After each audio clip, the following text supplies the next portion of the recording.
네, 오늘 저녁에 주시는 말씀은 잠언 11장 23절에서 31절까지입니다. 잠언 11장 23절에서 31절까지 말씀 함께 읽어보겠습니다. 시작. 의인의 소원은 오직 선하나 악인의 소망은 진노를 이루느니라. 흩어 구제하여도 더욱 부하게 되는 일이 있나니 과도히 아껴도 가난하게 될 뿐이니라. 구제를 좋아하는 자는 풍족하여질 것이요 남을 윤택하게 하는 자는 자기도 윤택하여지리라. 곡식을 내놓지 아니하는 자는 백성에게 저주를 받을 것이나 파는 자는 그의 머리에 복이 임하리라. 선을 간절히 구하는 자는 은총을 얻으려니와 악을 더듬어 찾는 자에게는 악이 임하리라. 자기의 재물을 의지하는 자는 패망하려니와 의인은 푸른 잎사귀 같아서 번성하리라. 자기 집을 해롭게 하는 자의 소득은 바람이라. 미련한 자는 마음이 지혜로운 자의 종이 되리라. 의인의 열매는 생명나무라. 지혜로운 자는 사람을 얻느니라. 보라, 의인이라도 이 세상에서 보응을 받겠거든 하물며 악인과 죄인이리요. 아멘. LH 사태, 작은 일이 아닙니다. 온 나라를 들썩거리고 있는데 LH 사태를 보시는 성도님들의 생각은 어떠십니까? 서울의 집값이 평균 8억 원을 돌파했다는 소식이 들립니다. 이런 소식 앞에 우리는 어떤 느낌을 갖습니까? 또 21대 국회의원들 평균 재산을 계산해 보니까 28억이라고 그래요. 그럴 때 우리들은 어떤 생각이 드는가 하는 것이죠. 일반의 시민의 8배라고 하죠. 10명 중에 또 국회의원 10명 중에 3명은 다주택자다 이렇게도 통계가 나와 있습니다. 아무튼 이러한 소식을 들으면서 허탈감도 들을 수 있고 그리고 또 배신감도 들을 수 있고 그리고 또 자괴감도 들을 수 있고 여러 가지 감정이 생길 수가 있습니다. 그런데 우리 그리스도인은 다른 사람과 비교해서 가치가 매겨지는 존재가 아닙니다. 세상 사람들이 하나님의 말씀을 제대로 알고만 있다면 이 불의한 방식으로 쌓아놓은 이 재산, 이게 얼마나 무서운 일을 자초한 것인지 이거를 이제 깨닫게 될 텐데 그거를 알지 못하니까 이러한 일을 버리고도 안 들키려고 온갖 그 변명을 해대는 이런 상황, 숨어 다니는 이런 상황이 벌어지고 있습니다. 누가복음의 말씀에 예수님이 이런 말씀을 하셨어요. 누가복음 6장 24절부터 3절을 제가 읽어드리면 이런 말씀이 있습니다. 그러나 화 있을진저 너희 부요한 자여 너희는 너희의 위로를 이미 받았도다. 화 있을진저 지금 너희 배부른 자여 너희는 주리리로다. 화 있을진저 너희 지금 웃는 자여 너희가 애통하며 울리로다. 모든 사람이 너희를 칭찬하면 화가 있도다. 그들의 조상들이 거짓 선지자들에게 이와 같이 하였느니라.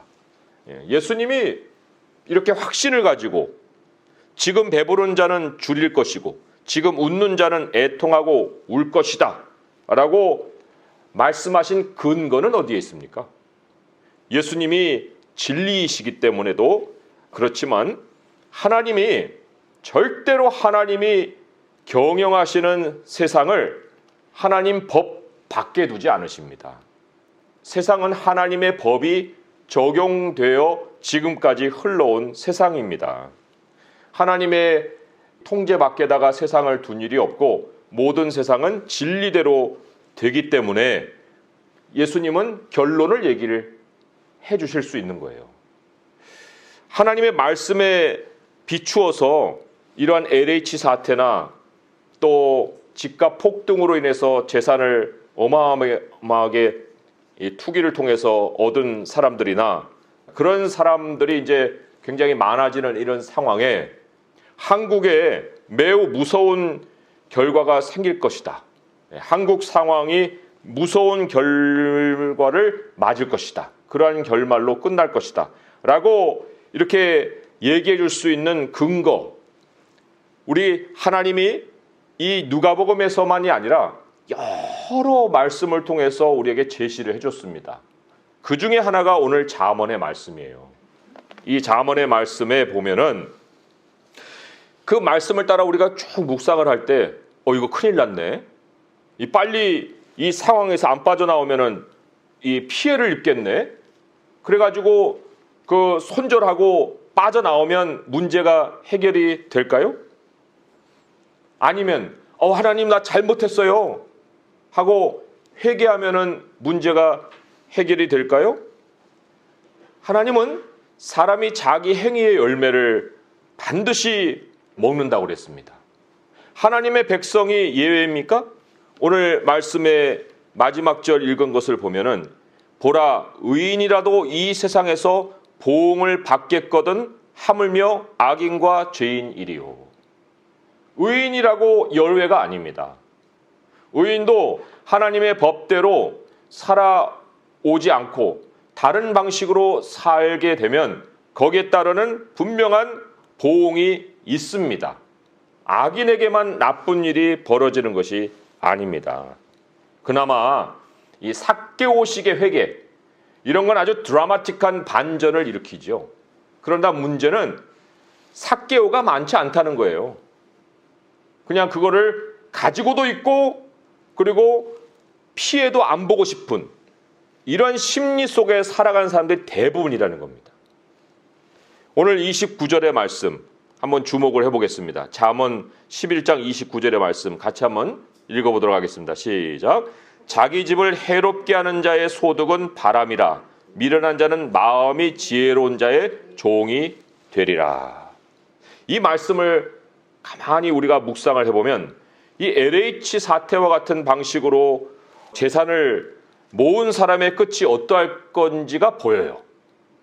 그죠? 여기 소득이라고 나오긴 하는데 자기 집을 해롭게 하는 자의 소득이라고 그랬습니다. 소득은 엄청나죠. 억 단위가 아니고 10억 단위로 아마 남겼을 거예요. 그런데 자기 집을 해롭게 하는 자의 소득, 집안을 일으키는 재물이 아니에요. 집안을 망하게 하는 재물입니다. 그게 바람과 같다고 그랬거든요. 바람은 엄청난 세력으로 불다가 확 가버리죠. 가장 허무한 상황을 묘사할 때 바람이다 이렇게 얘기를 하거든요. 여기에 소득은 바람이라고 했을 때 영어로는 inherit the wind라고 번역을 했습니다. 마지막에 뭘 물려받아야 되는데 물려받을 게 아무것도 없어요. 그냥 바람이 자기의 얼굴에 불고 끝나는 거예요. 아무것도 없고. 그리고는 그 결과로는 마음이 지혜로운 자의 종이 된다 이런 말이 있죠. 말이 좋아서 종이지 이게 구걸하며 살게 되는 거지가 된다는 얘기거든요. 무슨 얘기냐면 이 지혜로운 자는 구제를 좋아하거든요. 그런데 이 돈을 크게 만져봤던 사람이 결국에는 다른 사람의 자선에 의지해서 살아가는 거지가 된다는 거예요. 구걸하는 인생으로 전락해버린다. 한국의 수많은 이 가정이 소위 쪽박을 차는 그러한 상황이 먹구름처럼 지금 몰려오고 있다는 겁니다. 왜요? 세상은 진리대로 되기 때문에. 그러면 목사님 모든 사람이 망한다는 거예요? 그게 아니죠. 오늘 말씀에 이러한 그 큰 일이 일어날 때 회오리 바람이 불 때 악인은 사라지지만 의인은 그 안에 그 반석과 같이 남는다고 하잖아요. 28절의 말씀을 제가 읽어드리면 자기의 재물을 의지하는 자는 패망하려니와 의인은 푸른 잎사귀 같아서 번성하리라. 이게 동시 상황이에요. 그러니까 패망이 이르는 현실이 펼쳐져도 의인은 동시적으로 푸른 잎사귀 같아서 번성하게 된다. 하나님의 약속입니다. 어떻게 그렇게 될까? 물론 의인을 이제 살피는 것이 우리들에게 적용이 되겠지만 그러나 우리가 경고를 삼기 위해서는 악인이 도대체 평소에 어떤 모습을 가졌길래 이 지경으로 되어가는가, 어떻게 살았길래 자기의 소득이 자기의 패망이 되어 이렇게 망하는 모습을 가지게 되는가, 이걸 우리는 먼저 주목해 볼 필요가 있습니다. 그걸 보면은 앞에서부터 이렇게 쭉 살펴보니까 이게 일상이 쌓여서 되는 일이에요. 한꺼번에 마지막에 되는 일이 아닙니다.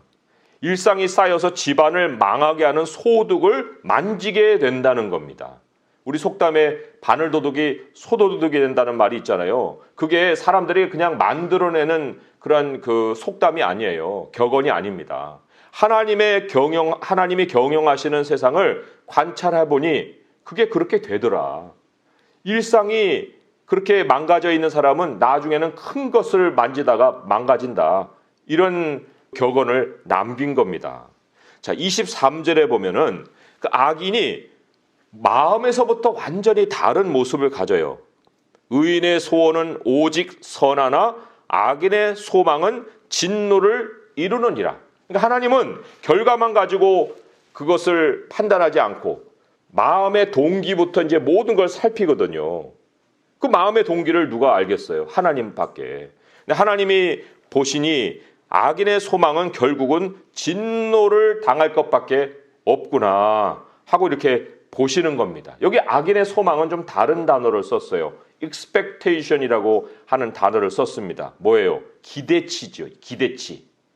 자기가 앞으로를 향해서 자기 인생을 향해서 갖는 기대치가 있는데, 그런데 그걸 보니까 첫째도 돈, 둘째도 돈, 셋째도 돈이에요.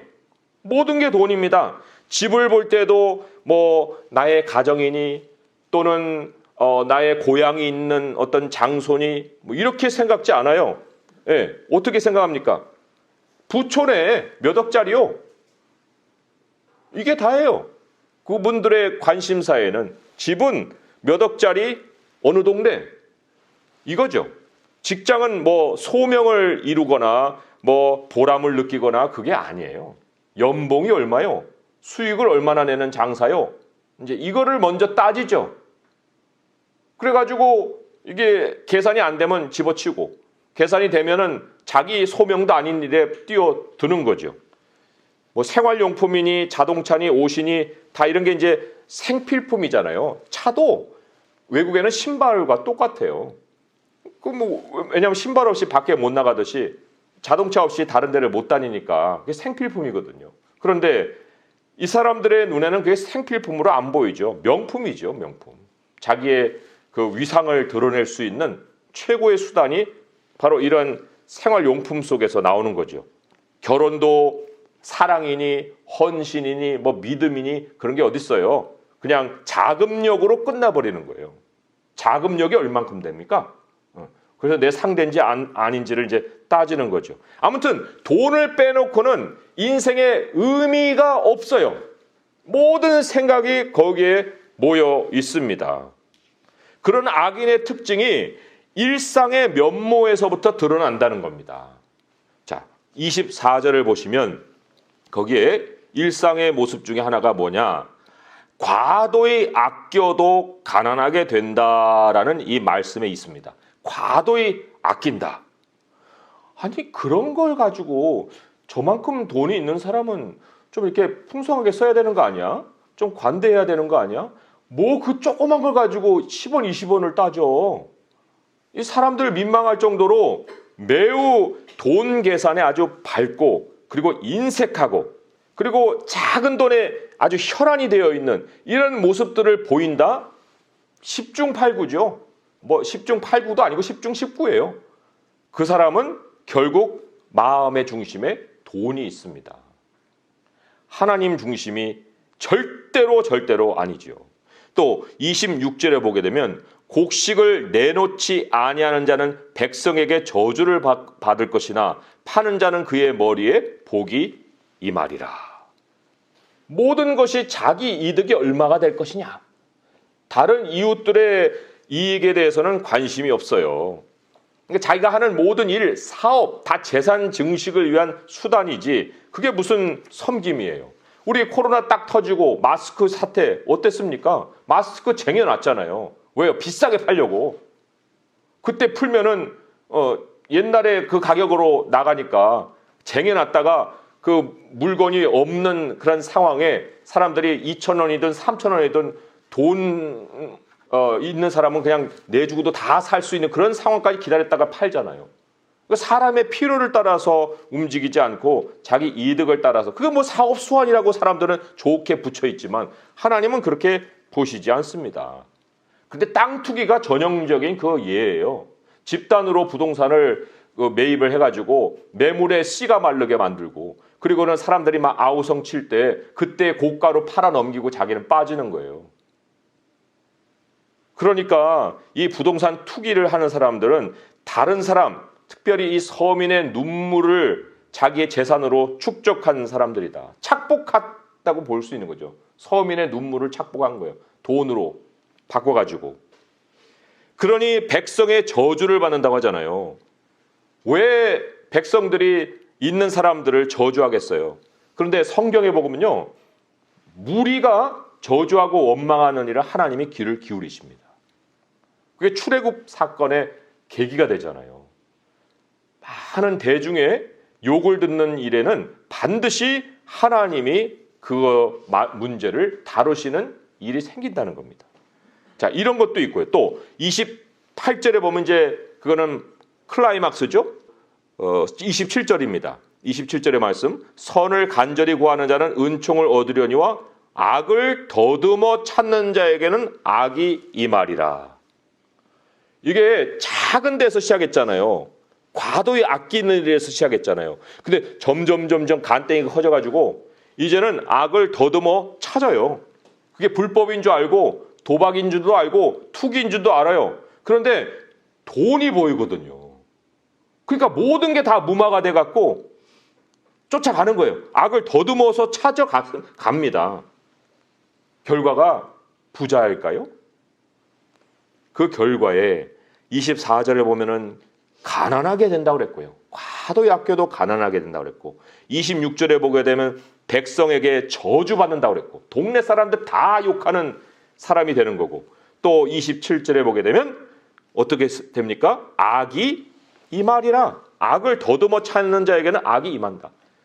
남 사기치려고 하는 사람은 사기당해요. 자기가 투기해가지고 그 돈 번 만큼 덤탱이를 뒤집어 써서 다 뺏기는 일이 생긴다. 결국에 뭐만 남습니까? 바람만 남는 거예요. 그 29절에 그 말씀이잖아요. 자기 집을 해롭게 하는 자의 소득은 바람이다.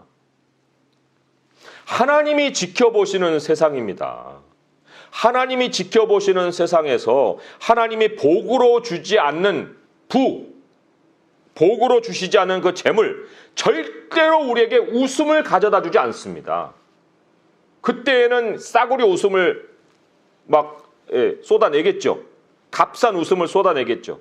하지만 절대로 계속되는 웃음으로 머물러 있지 않습니다. 하나님이 기뻐하지 않으시는 방식으로 부를 얻는 순간부터 그 부는 나를 떠날 준비를 합니다. 성경의 선포예요. 예레미야서 말씀, 예레미야 17장 10절에서 11절의 말씀이에요. 우리 함께 읽어볼까요? 예레미야 17장 10절에서 11절의 말씀입니다. 시작. 나 여호와는 심장을 살피며 폐부를 시험하고 각각 그 행위와 그의 행실대로 보응하나니, 불의로 치부하는 자는 자고새가 낫지 아니한 알을 품은 같아서 그의 중년에 그것이 떠나겠고 마침내 어리석은 자가 되리라. 가장 프라임 타임에 중년에 훅 날아가 버립니다. 왜요? 자고새가 자기 알도 아닌 걸 품었거든요. 자기 알도 아닌 새끼가 낳는데 그게 독수리일지 매일지 어떻게 알아요? 안 잡아먹고 날아가는 것만 해도 다행이죠. 그러니까 결국은 자기 것이 아닌 것은 떠나간다는 거예요. 그러니까 한국 사회에 지금 얼마나 많은 이 사람들이 부채에 시달리고 있는가. 그 부채를 품고서 거기서 알을 깨려고 하는 거예요. 자기 것도 아닌 돈을 가지고. 1700조가 넘었다고 하잖아요. 1700조면은 이게 어마어마한 돈이거든요. 한 가구당 8천만 원의 빚을 지고 있는 거예요. 그런데도 다들 부자로 보여요. 그게 허상이지. 그 속을 들여다보세요. 그 다 노예들이죠. 빚에 대출에 이자에 얼마나 허리가 휘면서 살고 있는데 겉으로 아파트만 올랐다고 보면 다들 부자로 보이겠지만, 그러나 이제 정부에 내야 되는 세금도 엄청 많아지고 빚도 갚아야 되고 이자도 갚아야 되고 거기에 무슨 행복이 있겠습니까? 그러니까 자기가 품어야 되는 알이 아닌 것을 품게 되면 그 지경이 되는데, 그런데 사람들은 그걸 보면서도 자기도 그런 상황에 있기를 원하는 거예요.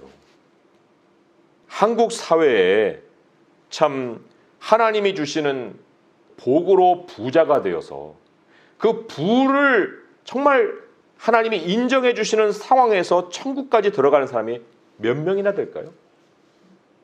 한국 사회에서 정말 천국까지 들어갈 수 있는 부자는 얼마나 될까 하는 겁니다. 세상 부자는요, 천국에서 거부 대상 1호예요. 너 끝. 몰라. 끝나는 거예요. 부자는 천국 들어가기가 낙타가 바늘길 들어가는 것보다 어렵다, 불가능하다고 정확한 대상이 부자였잖아요. 다른 대상들도 많이 예수님 말씀하셨지만 꼭 집어서 그것을 얘기하셨거든요. 꼭 집어서 하나님과 재물을 겸하여 섬길 수 없다고 말씀을 하셨지 않습니까? 그렇기 때문에 세상 사람은 그렇다 쳐요. 그러나 믿는 사람이라면 불의로 치부한 재산을 정리하지 않는 이상 영생은 없습니다. 불의로 치부한 재산을 정리하지 않는 이상 영생과 소유를 바꾼 거예요. 가룟 유다가 돈으로 예수님을 팔아먹은 것처럼 영혼을 파는 겁니다. 하나님이 얼마나 많은 말씀으로 그것을 지적해 주셨는데 그것을 무시하고 죽는 순간까지 그 재물을 끌어안고 하나님께로 가요? 어떻게 그럴 수가 있습니까? 참 우리 그 아까 읽은 말씀 첫 번째 말씀에 그래서 이 악인에게도 소망이 있지만 의인에게도 소원이 있거든요. 23절에 의인의 소원은 오직 선 하나 그랬어요. 의인의 소원은 오직 선 하나. 하나님이 부자 만들어주시는 사람이 이 선한 소원을 가지는 사람이에요. 마음에서부터. 하나님이 내가 부자가 되고 싶은데 하나님은 이렇게 해야만 부자가 되게 하신다네. 그러니까 그 자격 조건을 딱 맞추기 위해서 뭐 그거를 기계식으로 따라가는 이런 선한 소원이 아니에요. 하나님을 이용하는 선한 소원이 아닙니다. 소원이 선하다. 이게 마음만이 아니죠. 27절에 보게 되면 선을 간절히 구하는 자. 이게 찾아다닌다는 말이거든요. 선을 찾아다니는 사람, 행동에까지도 이 선이 묻어 있는 건데 도대체 선이 뭐예요? 이 잠언 안에서만 우리가 생각을 해보자면 선이 무엇인가 가장 명료하게 정의를 내리고 설명을 해준 것이 25절의 말씀입니다. 우리 25절의 말씀을 같이 한번 읽어보겠습니다. 시작. 구제를 좋아하는 자는 풍족하여질 것이요 남을 윤택하게 하는 자는 자기도 윤택하여지리라. 설명을 잘 들으셔야 됩니다. 그래야 우리가 실천을 할 수가 있어요. 구제를 좋아하는 자라는 건요 brings the blessing이에요. 축복을 가져오는 자 이런 뜻입니다. 축복을 혹은 가져다 주는 자라고도 할 수가 있어요. 축복의 전달자. 구제라는 것이 내 주머니에서 뭐 꺼내가지고 이렇게 주는 그 행위만을 얘기하는 게 아니에요. 복을 전달하는 자 그런 뜻입니다. 그러면 복을 전달한다는 것이 현실에서 어떤 모양으로 나타나느냐? 그게 이제 두 번째 그 보충 설명이 남을 윤택하게 하는 자라고 성경은 얘기를 하고 있습니다. 남을 윤택한다는 게 그 문자적으로는 이렇게 표현이 됐습니다. He who waters. 물을 주는 자예요. 물을 주는 자. 남을 윤택하게 한다는 게 남이 목마를 때 물 한 잔 주는 거 그게 큰일이에요. 집사님 목말라 보이네요. 제가 물 한 잔 떠드릴까요? 물 떠가지고 물 좀 드세요. 그거예요. 그거. 그게 남을 윤택하게 하는 일이에요. 그 작은 일입니다. 그거를 좋아하는 자라는 거예요. 그게 마음에서부터 나오는 거예요. 성품에서부터 나오고 그럴 수 있는 그 생활의 양식을 찾는 사람을 성경은 선을 행하는 사람이라고 말씀을 하고 있습니다. 그러면 자기가 누구에게 물을 주면 그러면 결과적으로 뭐라고 해요? 자기도 윤택하여진다. 자기에게도 물이 와요. 물이 내 삶 속에 이렇게 있습니다. 물가에 심은 나무같이 되는 거예요. 한 사람에게만 물 주는 것이 아니고 자기 일상이 물 주는 일이니까 그 물이 내 곁에 계속 있어요. 그러니 내가 열매를 어떻게 안 맺습니까? 그 의인의 열매라는 게 돈이에요?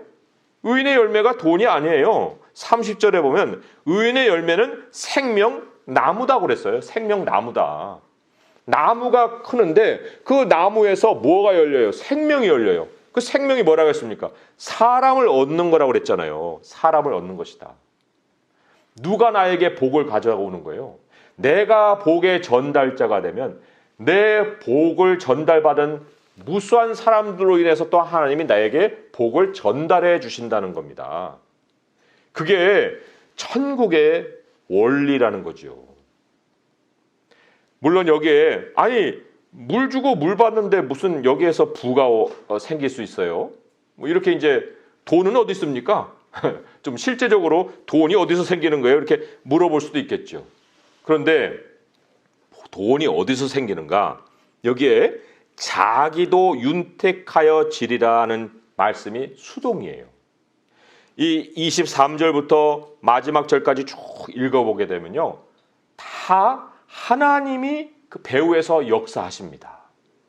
채우시는 것은 하나님이신 거예요.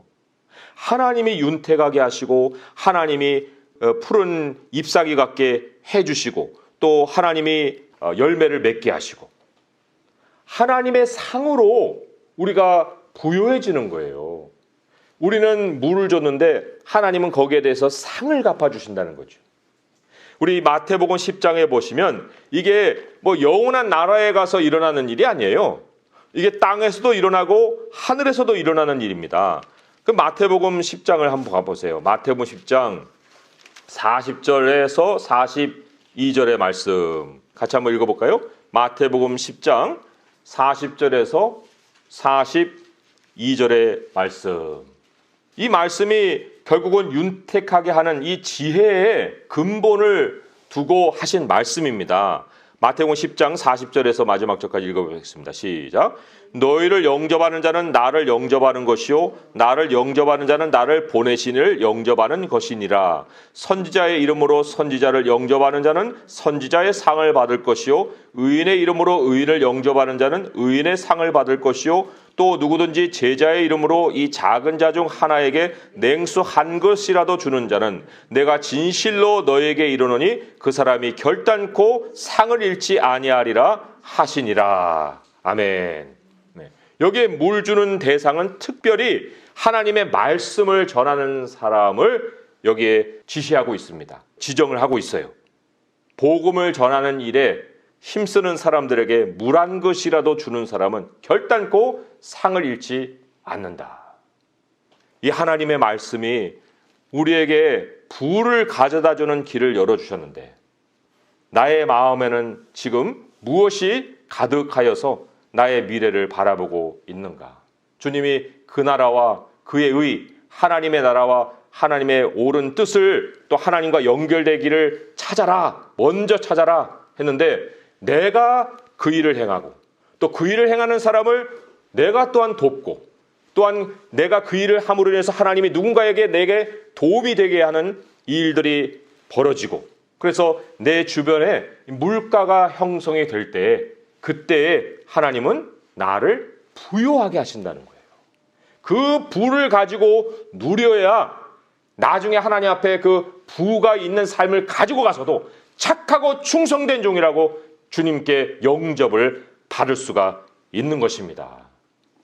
오늘 말씀으로 돌아와서 28절의 말씀을 우리가 결론적으로 같이 한번 읽어보겠습니다. 28절의 말씀 시작.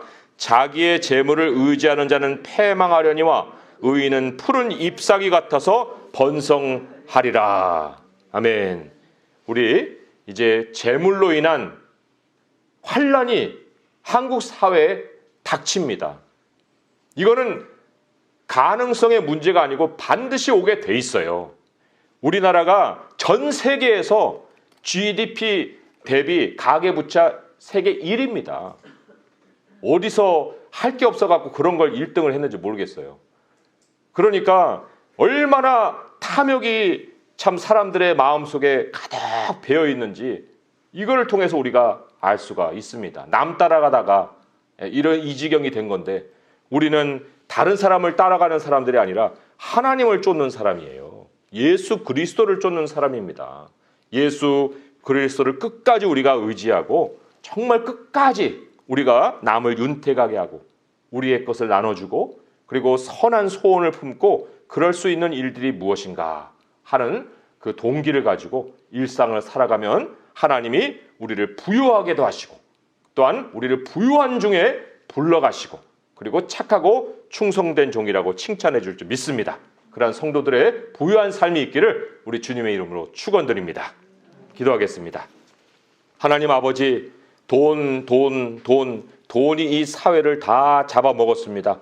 사람들이 정신없이 미친 듯이 그 거짓과 기만과 또한 술수를 다 부려서라도 자기의 재산을 10억, 20억 만족도 아니하고 50억, 100억이라 얘기해도 부자라고 얘기도 아니하고 하나님 이 사회가 이렇게 썩어 문드러져 있습니다. 믿는 사람들까지도 다 합세하여서 부자 대열에 끼려고 하는 그러한 소욕 속에 휘말려 있습니다. 아버지여, 그러하오나 그러한 자들의 소득은 바람이라 하였고 그러한 자들은 마음이 지혜로운 자에게 종이 된다 했습니다. 아버지여, 그들이 구걸하기 전에 정말 그러한 비극을 맞기 전에 우리 주님 앞에 삭개와 같이 회개할 수 있게 하여 주옵소서. 아버지 하나님, 재물이 자기들의 의지할 것이 아닌 것을 깨닫게 하시옵고 우리 하나님만이 우리의 의지시고 생명의 근원이신 것을 고백할 수 있게 하여 주옵소서. 아버지여, 하나님이 어찌 우리를 공급하지 아니하시겠나이까? 하나님께 어찌 부족함이 있어서 우리가 다른 데를 기웃거리겠나이까? 오직 주님 한 분만으로 우리 주 예수 그리스도가 우리를 부유하게 하셨사오니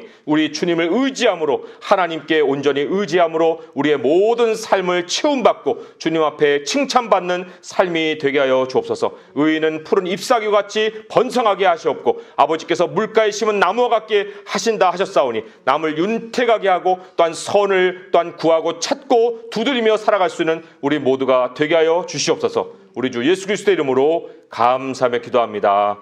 아멘.